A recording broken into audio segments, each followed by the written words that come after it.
Top 5 things Jimbo Fisher needs to do to take the next step at Texas A&M. These are things that he has not done in either stop. And look, he won a national championship at Florida State with a roster that was chock full of NFL dudes. Chock full of them. It was one of the better rosters that you're ever going to see. It's a top 10 roster in the history of college football. It might be 9th or 10th, but it was really good. He has not done that yet at A&M. It looks like he's starting to turn that way. He hasn't done it at quarterback, but here's the top 5 things he needs to do. Number 5, stop caring what people say. I think he's gotten a little too rabbit ears, Gary Patterson-esque. You know, look, that whole thing with Nick Saban this summer was fun and hilarious for college football broadcasters. But really, he was right to come out and defend himself on it. But the way he got so mad about it is probably not a good thing when it comes to everything else. And he does not need to get mad at the world. You are and I felt this for Gary Patterson. I feel this a little bit for Jimbo at A&M. You're the head coach at Texas A&M University. You're making $9-10 million a year. All the things that come with it. You have won at life. So don't worry about what other people that are not in your life say. Just worry about what you do. And I know that coaches get real defensive and they got to defend their players. And I think this a lot goes back to the whole Jameis situation and how cagey he got about that in Tallahassee. But he's got to just quiet the outside noise and focus. Yeah, I just Googled his name just to see what will pop up. And Jimbo is just a rich man's Kevin Sumlin.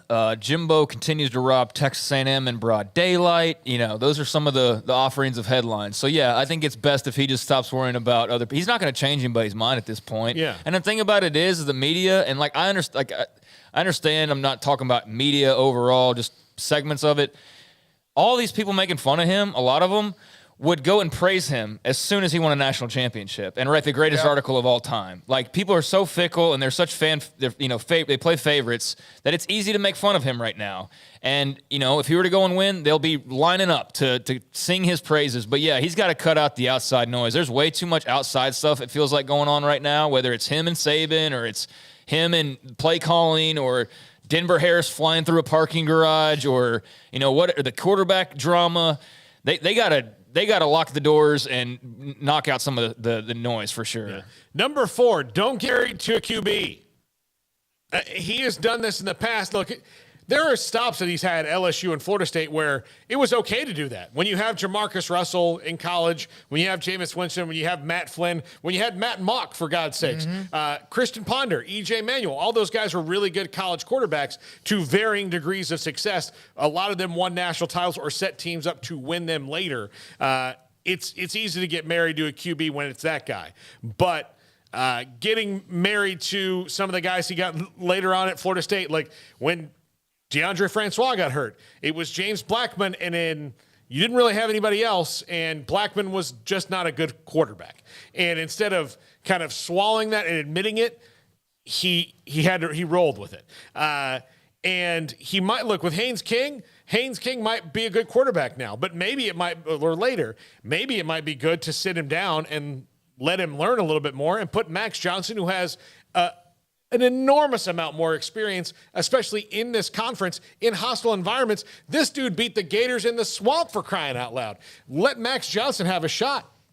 Yeah, I don't know what's separating Haynes King, in that competition, but that was a bad look the other day. I mean, that was atrocious, and they can't, obviously continue on that path. So, yeah, I do think it's a good idea to make a switch now. It's part of why you brought in a guy who's got so much experience, so it just seems like a bit of a no-brainer. But, I mean, when you run down those accolades, like, yeah, there have been some good college quarterbacks. It's not his job to necessarily translate them to the NFL, but that's kind of getting fewer and farther between now. Like, that was fresh when he first got to A&M.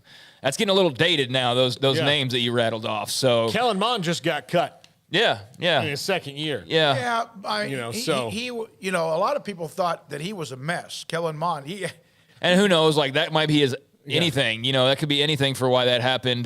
Just they got better quarter. It could be, I don't know what, but somebody in the NFL picked him up and believed enough in him. That doesn't mean that. He also I thought he was his last year or two. I know didn't recruit him either, though. No, that's right. Yeah, that wasn't his guy. That was previous. So that was Sumlin after Mond was committed to Baylor for quite a while. But yeah, he needs to find that quarterback magic, and it's not going to happen with Haynes King right now. Yeah. Number 3, innovate his offense. It is pretty much the same as it was at LSU. Jimbo, the head coach, needs to fire Jimbo, the OC. He does, which will, you know what? I'll just go ahead and skip on to number 2. We can talk about this collectively. Number 2, hire a play caller. That's what he needs to do. And that will lead into the last one, but it's time, Jimbo. He loves calling plays. He loves it. How long has he been coaching? A long time. All right, you think he's going to change who he is? No, but he's admitted in the last couple of days that he's open to doing it. He's admitted it because the boosters are on his butt. Well, he can't do everything that he wants. Like ultimately, like I understand that he's got free reign and he's got this and that over A&M because of the contract and all that. But okay, regardless of what he does, he's going to be rich. He was going to be that anyways, so he's just going to be richer. But ultimately, A&M wants him to win games, so. He's going to have to do what he's going to have to do ultimately, no matter what he says. Admitting the one thing of why you are where you are is because of what you could do with quarterback play and play calling, that you are no longer good enough to do that. Well, no, there's a time to say my talents are needed elsewhere on this as thing. As a CEO? As a CEO, which look at this program right now. Brings us to number 1. Yeah. Be a CEO. There we go. I did not know that. Yeah, we don't share this. So, no, but be a CEO because that's what you need to be in the SEC. That's what you need to be in the SEC West. Okay, the guys you are chasing in the SEC right now are Kirby Smart and Nick Saban. And Nick Saban is the ultimate CEO. He knows everything that's going on both sides of the ball, but he lets his guys go coach. Kirby Smart is the same way.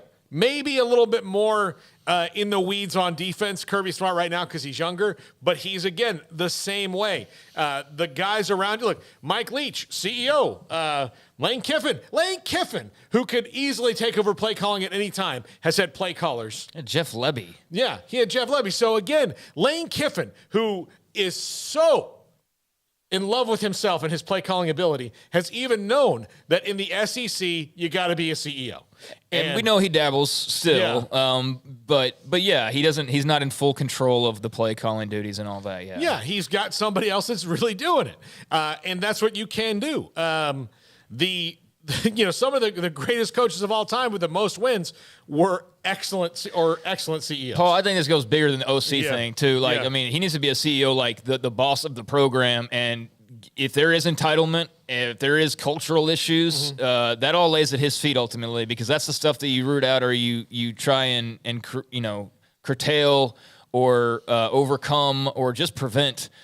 In all of the past few months up until, I don't know, like earlier this month when they finally, rolled the ball out there. He's had all that time, and whether it was effective or not, I think right now is a total toss-up. Right now, I think most people would lean towards no, it hasn't been effective.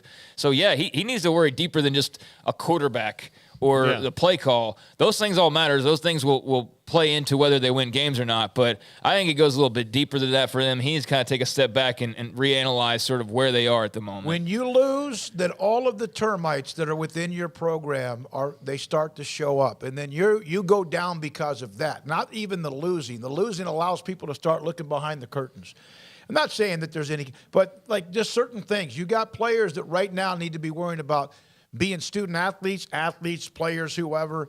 And when you start to lose and people start to look around, and then all of a sudden you have a story or two, and it's what took Barry Switzer down, who's one of the most successful college coaches ever.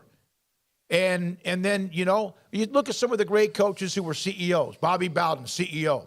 Tom Osborne was a play caller. But he had his hand and fingerprint and thumb on everything in that program. Yeah, but Tom Osborne also had the Peters brothers and Lawrence Phillips and all of that at the tail end. And, Barry Switzer was dealing with Jamel Hollow or Charles Thompson and SI covers with his player in an orange jumpsuit. Like, they all deal with this, but they also did the things to do to win games.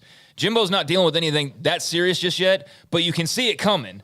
And they're not winning the games they're supposed to be winning. Right. Yeah, if you don't start winning, then everyone starts to find what's behind the curtain. Right. Yeah. The thing with Charles Thompson, that was part of something that was building. Eventually, you hate that. but it happened. All right, and believe me, Osborne had his dark players, dark moments with some players as well, including Lawrence Phillips. All right, for Paul Catalina.